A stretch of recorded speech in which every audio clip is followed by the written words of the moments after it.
लेकिन देख लेते हैं विदेशी बाजारों से संकेत क्या है और आज के दिन हम भारतीय बाजारों में कल की बेहद बड़ी गिरावट के बाद कितना जोश में आएंगे, कितना हिम्मत करेंगे तेजी की पोजीशन लेने के लिए।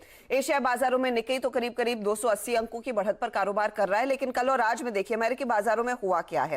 अमेरिकी बाजार कल हम जब 3:30 बजे अपने भारतीय बाजारों से निराश होकर घर गए तो 75 अंकों की गिरावट पर ट्रेड कर रहा था डाउ फ्यूचर्स। आज सुबह में आकर आप देखेंगे तो लगभग 55 अंकों का नुकसान डाउ में देखने को मिला है। नैस्डैक, एस&पी सब फ्लैट रहे हैं।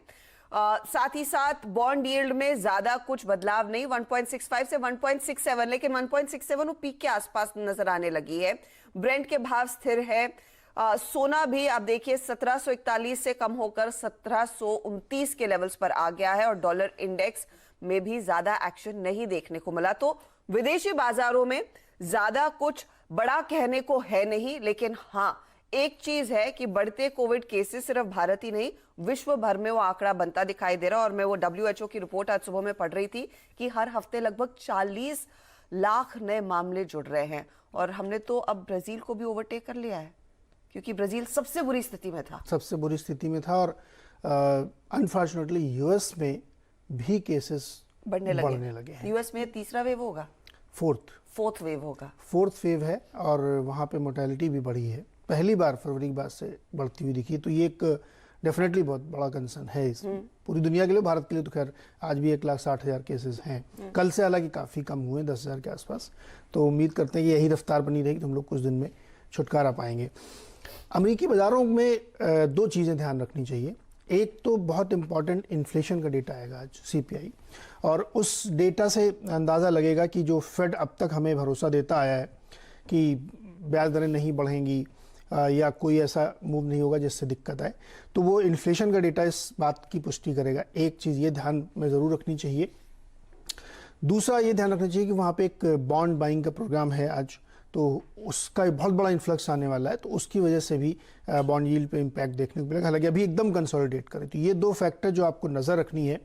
और कल वहाँ पे मार्केट बिल्कुल सबड्यूड सा रहा, हाइज बनाने के बाद थोड़े से नीचे हुए, वो इन्हीं दो कारणों से कि इन्फ्लेशन का डेटा देखना है कैसा आता है और कल से बड़े रिजल्ट्स वहाँ पे आने शुरू हो जाएंगे।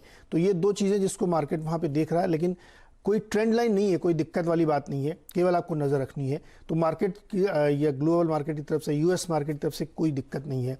दो और बहुत महत्वपूर्ण चीज़ें जिस पे आपको नज़र रखनी चाहिए, एक जो रूस का एग्रेशन है वो थोड़ा सा दिक्कत कर रहा है यूक्रेन के साइड में, उन्होंने अपना डिप्लॉयमेंट बढ़ा दिया और US उसका काउंटर कर रहा है।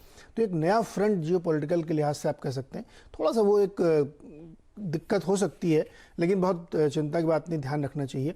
तो जियोपॉलिटिकल के लिहाज से भी वो इम्पॉर्टेंट है, तो वो हमें लगता है कि हम लोगों के रडार पे रहेगा यहाँ पे। बाकी ऐसे कोई बड़ा ट्रेंड देखने को नहीं मिल रहा है जिससे बाजार में दिक्कत होनी चाहिए। अभी भी तेज़ी का माहौल US में बना हुआ है और मुझे लगता है कि इस आंकड़े आने के बाद फिर से एक फ्रेश रैली देखने को मिलेगी। तो फ्रेश रैली अमेरिकी बाजारों में देखने को मिल सकती है, उम्मीद तो वहां पर है, लेकिन क्या भारतीय बाजारों में वो रौनक आएगी, स्पेशली कल के सेल ऑफ के बाद? कल के एक बार आंकड़े दिखाइए, निफ्टी का क्या हाल हुआ, निफ्टी बैंक का क्या हाल हुआ, सेंसेक्स, मिड कैप्स, चौतरफा बिकवाली देखने को मिली थी। फार्मा एक लौता सेक्टर था जहां पर थोड़ी सी स्ट्रेंथ सपोर्ट मिलती दिखाई दी, वरना सबके सब लहूलुहान थे कल के सेल ऑफ में। और डेटा पॉइंट्स भी आपकी स्क्रीन पर लेकर आएंगे, वीरू उसको अच्छे से एनालाइज करेंगे। वीरू देखिए कल जिस तरह की स्थिति देखने को मिली है, फिर से लोगों में डर बैठने लगा कि हम पिछले साल मार्च का एक रिपीट परफॉर्मेंस तो नहीं देख रहे हैं। आज हालांकि ग्लोबल मार्केट से इतनी बुरी हालत नहीं देखने को मिली है, हम अकेले अपने कोविड के आंकड़ों को देखकर घबरा रहे थे, पैनिक कर रहे थे और सीधा उसका एक रिफ्लेक्शन देखने को मिला। लेकिन FIIs ने भी इस बीच बड़ी बिकवाली की है, 1740 करोड़ की बिकवाली, कैश में आना छोटा आंकड़ा तो है नहीं। जी हाँ हर्षदा, कल अगर आप देखें FIIs ने क्लियर मैसेज दिया कि जो ये स्थिति है उत्पन्न होती भी नहीं, इसमें वो कंफर्टेबल नहीं है। और उनके अगर आप फिगर्स को देखें, कैश, डेरिवेटिव्स और साथ ही साथ ऑप्शंस के, वो सारे के सारे काफ़ी नेगेटिव हैं। और मैं एक बात बताऊं हर्षदा कि जब भी बाजार में कोई बड़ा डायरेक्शनल स्विंग आता है, चाहे वो डाउन स्विंग हो चाहे वो अप स्विंग हो, लास्ट अप्रैल में आप 7,500 से अगर आप देखें करीब 15,000 चले गए। आपको ऐसे बड़े स्विंग्स को FIIs के डेटा के बीच में और उनके शेडो के अंदर ही ट्रेड करना पड़ेगा, ये तो बात बिल्कुल तय है। 1746 करोड़ रुपए का कैश बेचा, 1740 करोड़ रुपए का इंडेक्स बेचा, Harshada 15,000 contract short, that's huge. उसके बाद स्टॉक फ्यूचर्स 400 करोड़ के बेचे, 14,000 कॉन्ट्रैक्ट शॉर्ट, दैट्स ह्यूज। और हर्षदा कल रिलीफ कहीं पर नहीं था, चाहे वो बैंकिंग हो, चाहे वो ऑटो हो, चाहे वो आईटी हो, चाहे एफएमसीजी हो, चाहे फार्मा हो, गिरे सब। भले अगर आप देखें थोड़ा बहुत पुलबैक कुछ काउंटर्स में था। और आप एक चीज देखिए, उन्होंने थोड़ी बहुत कॉल लॉन्ग करी 32,000, लेकिन इसके अगेंस्ट 27,000 कॉल शॉर्ट है। ये सिर्फ अपने आप को किसी अपसाइड के लिए हेज करना है। बड़ी चीज ये है हर्षदा कि उनकी तरफ से कैश की सेलिंग फिगर है, इंडेक्स की है, स्टॉक की है, कोई भी पुट राइटिंग का आंकड़ा नहीं है। जब वो एक ड्राइविंग फोर्स है, चाहे वो अपस्विंग हो चाहे वो डाउनस्विंग हो, उनकी तरफ से एक मैसेज है कि अभी मैं इसको एक पैनिक बॉटम नहीं कहूंगा। अगर जिस दिन भी पैनिक बॉटम लगेगा उस दिन पुट राइटिंग के अच्छे आंकड़े होंगे। 10,000 put short, 20,000 put short, 30,000 put short, ऐसा कुछ नहीं है। तो इसको बॉटम नहीं कॉल करेंगे। अभी भी निफ्टी पे क्या करना चाहिए? देखिए कल हमने पहले बाजार खुलने के बाद 14,500 की पुट ली, फिर 300 की पुट भी ली, सब में पैसा बना।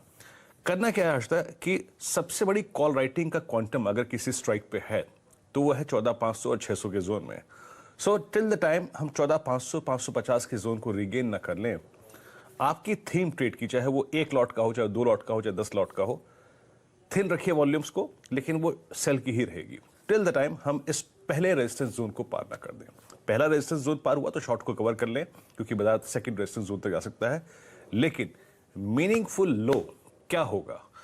मीनिंगफुल लो होगा 14,131, that is 100 day exponential moving average, या फिर 14,060, जो कि इस सीरीज का ऑप्शन बेस है।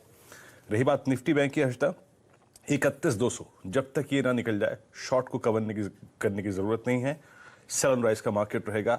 निफ्टी बैंक के लिए एक मीनिंगफुल लो क्या होगा? वो है 29,700 और 30,000। 30,000 पे सबसे बड़ा पुट राइटर खड़ा है और 29,700 है हमारा 200 day exponential moving average.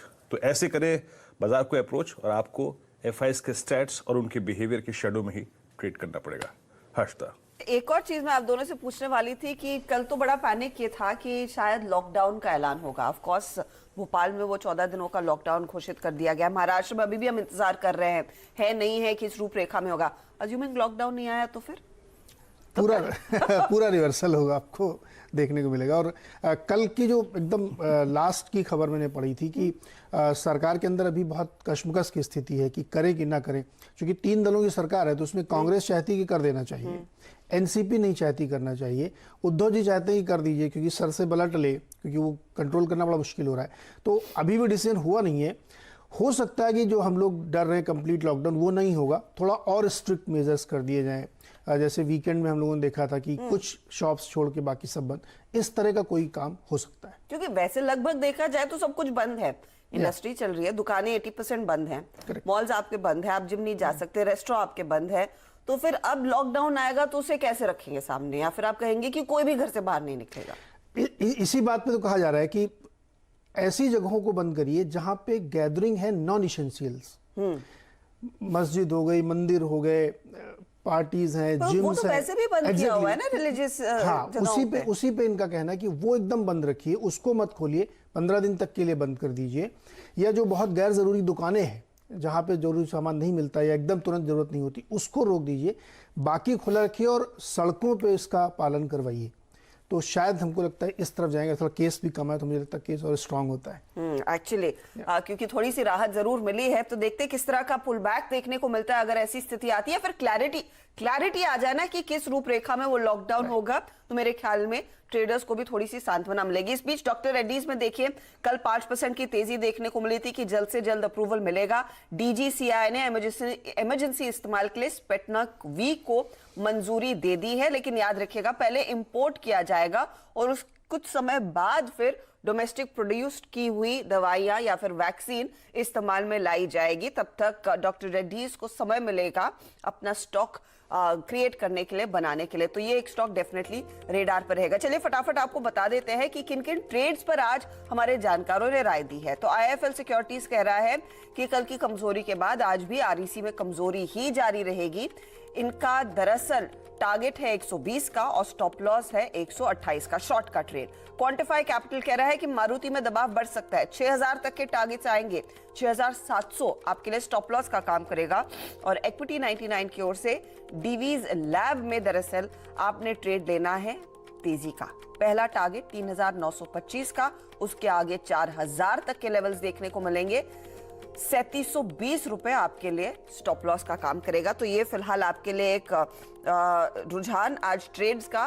Pharma पर आज भी ट्रेडर्स बुलिश रहे, ये फिलहाल इंडिकेशन मिल रहा है। लेकिन नीरज जी बताइए खबरें टीसीएस। मुझे लगता है आज पहली खबर मैं आपसे पूछूंगा, आपने टीसीएस की कौन कॉल अटेंड की, बताइए टीसीएस नतीजे कैसे? मुझे लग रहा है टीसीएस के नंबर्स अच्छे थे क्योंकि एक्सपेक्ट इन लाइन है। लेकिन सबसे अच्छी जो चीज इन्होंने कही है कि जो डील विंस हो रहे हैं ना वो काफी मजबूत हो रहे हैं। 2 क्वार्टर पहले छोटी छोटी टिकट साइज की डील्स आ रही थी, वो छोटी टिकट साइज की डील्स अभी भी है, लेकिन जो एक्स्ट्रा फ्लेवर देखने को मिल रहा है कि बड़ी डील साइजेस भी इनके हाथ लगती हुई दिखाई दे रही है। बड़ा ट्रांसफॉर्मेशन जंप डिजिटाइजेशन की तरफ, इनके एआई प्लेटफॉर्म की तरफ क्लाइंट्स की ओर से देखने को मिला और मैनेजमेंट कॉन्फिडेंट साउंड कर रहा है कि अगले साल भी मार्जिन जब आप देखिए इनका 27 से 28% का एक आकलन था कि वो मार्जिन अचीव करना है। 26.85% आप 27% मान के चले, इसको और इंप्रूव करने की क्षमता है कंपनी में। दूसरी तरफ कंपनी का मैनेजमेंट ये भी कह रहा है कि यहां से आगे ग्रोथ जो है वो सस्टेन होगी, डबल डिजिट ग्रोथ देखने को मिलेगी। और बीएफएसआई में 7% की ग्रोथ क्वार्टरली बेसिस पर। रिटेल एक बहुत पिटा हुआ सेगमेंट था, लेकिन वहां पर भी अच्छी ट्रांसफॉर्मेशन हो गई है, टेक्नोलॉजी की मदद कई सारे क्लाइंट्स ले रहे, तो वहां पर भी 4% तक की ग्रोथ देखने को मिली है। तो ऑल इन ऑल नंबर्स अच्छे और मैनेजमेंट काफी कॉन्फिडेंस साउंड कर रहा है। एक आपको बता दें कि आज हम आपको 10:05 पर पूरे मैनेजमेंट के साथ बातचीत भी सुनाएंगे। कंपनी के सीएफओ और चीफ एचआरओ हमारा साथ जरूर देने वाले, लेकिन आज स्टॉक में एक्शन आ सकता है। अच्छा, बिल्कुल आप सही कह रहे हो। तमाम जो रिपोर्ट्स मैं पढ़ रहा हूँ टीसीएस को लेकर के, वो सब बहुत ही पॉजिटिव आ रही हैं। 3750 तक के टारगेट्स दिए जा रहे हैं और सबको ये उम्मीद है कि अगले क्वार्टर, अगले साल में बहुत जोरदार तेजी देखने को मिलेगी। तो आईटी सेक्टर भी पूरा आपको रडार पर रखना चाहिए। डॉक्टर रेड्डीज की हम लोग बात कर ही चुके हैं। इसके अलावा बैंक्स में और मेटल में खास तौर पर नजर रखिएगा। जैसे हम लोग चर्चा की थी, अगर मार्केट में वापस से तेजी देखने को मिली तो यही 2 लीड करते हुए देखें, क्योंकि इन्हीं सबसे ज़्यादा पिटाई हुई है। बंधन बैंक ने अपने बिजनेस के अपडेट दिए हैं। 37% डिपॉजिट बढ़े हैं, 22% के करीब एडवांसेस हैं, यानी लोन बढ़ते हुए दिखे हैं। कासा में 61% की ग्रोथ देखने को मिली है, काफ़ी बेहतर परफॉर्मेंस यहाँ दिख रहा है। इस तरीके से इंश्योरेंस कंपनीज में आईसीआईसीआई लोम्बार्ड और न्यू इंडिया एश्योरेंस के भी नंबर काफ़ी बेहतर हैं। आईसीआईसीआई लोम्बार्ड ने 31% अपना ग्रॉस प्रीमियम बढ़ाया है, जो कि अच्छी खासी ग्रोथ देखने को यहाँ पे मिल रही है। न्यू इंडिया एश्योरेंस में भी 22-23% की ग्रोथ देखने को मिली है। तो इंश्योरेंस सेक्टर भी आज आपके रडार पर चाहिए। सेटिंग क्रेडिट एक स्टॉक है जिसके परफॉर्मेंस बहुत ही अच्छा नहीं दिख रहा है, बिल्कुल फ्लैट सा AUM है, बहुत अच्छी ग्रोथ भी नहीं देखने को मिल रही है, तो ये एक फ्लैट सा रहेगा। लेकिन हाँ, बैंक, मेटल और आईटी सेक्टर खासतौर पे आपके रडार पर रहना चाहिए। तो आज एक्शन भरपूर देखने को मिल सकता है। बस उम्मीद है कि कल की बिकवाली के बाद एक पुल बैक आए, और किन किन स्टॉक्स में पुल बैक आएगा नीरज ने आपको खबरों में बता दिया है।